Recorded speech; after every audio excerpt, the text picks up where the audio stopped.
Hello, my dears. My name is Joanna, and I welcome you to Johanna Taconis, the Deconstruction of C-PTSD podcast. In this episode, we will talk about something that I keep running into. What is the difference between healed and cured? What does it mean to be cured? What are the other stages that lead up to it? How are they like? How do I know? Since this seems to be a place of confusion and rather important for those recovering, I thought it was long overdue we tackle this topic. So let us talk about it. It is incredible how much false information, lack of information, and misdirections are there for PTSD. For something that is around for so long, that is really surprising. Especially with war putting an acknowledged spotlight on it. This is one of the more surprising ones on my end. But I also know that this nightmare of an illness tries to take any hope from you, and often you can't even imagine life without it anymore. So what is the light at the end of the tunnel? The silver lining? That is what we will get into this episode, and the stages before how they look like. I want to add before we start that this applies to every PTSD you have. They can have different stages independently from another or depending on another. We will go through the stages, and we start with hidden, then we continue with uncontrolled, contained, healed, and finally cured. The first stage is the hidden one, as where you have PTSD but don't have really any of the symptoms. You have avoidance behavior to keep you safe from triggers and other symptoms. But you often notice weird symptoms. Maybe you even notice that you have memory gaps. There's also the case that you might have absolutely no emotions regarding the trigger core. You might suspect something, but since you can still avoid it, you most likely will. This usually gets skipped if the cause for trauma was an extreme life event.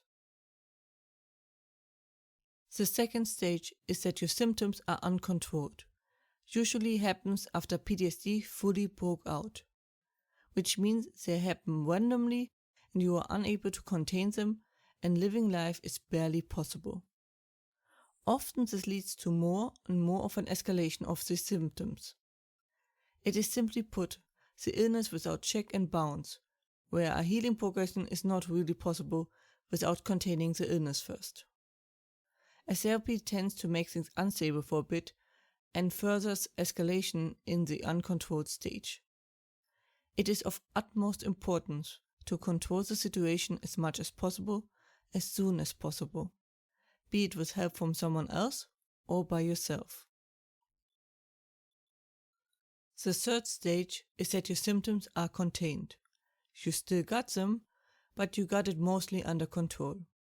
Often this is achieved via medications. There's also barely any escalation of your symptoms, but they are slowly getting worse usually. You can manage your day mostly, best with help of course, and know when to expect symptoms and the like. This state is the minimum necessary for therapy. Most are in this stage, in my experience so far. The fourth stage is that your symptoms are healed, which means no longer symptoms. Finally. This is the point where most people stop therapy and are the lucky ones. This stage you can gain relatively easy if the trauma is small enough. So often these people find themselves gliding back into PTSD, getting sometimes symptoms or relapsing. That is because the illness is still there. It just no longer has noticeable symptoms. It is almost like you went back to the first stage, the hidden one. On a side note, when you need to take medications and still have symptoms, you are not healed. You are in the third stage, contained, unlike some believe. The fifth stage, and the final one, is cured. This is the stage where you don't fall back. It doesn't come back, and so on. But where is the difference? Well, the difference is that the topic has become a neutral one for you. It doesn't really bother you anymore. If you can talk about the core of the trauma, like you can talk about the weather, then you are most likely cured. it doesn't affect you anymore. Not saying that if you relive the memories, that you won't relive the stress about that moment, but that is it. So it is of utmost importance that what you feel is easy and relaxedness and not no emotions. No emotions means your brain shut off the memory to avoid getting harmed. The key emotions are being at peace and at ease. Which does not mean that you think it is okay what happened, under no circumstances.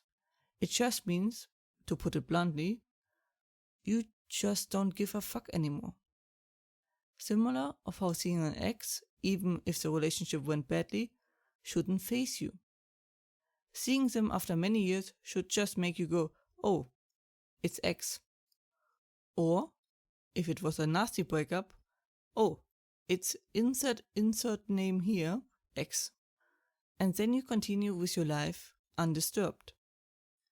Which is the same aim we have for our PTSD. For it to be a thing of the past that is basically forgotten. That was it for today's episode. I hope you found it helpful. Hope you are safe and well.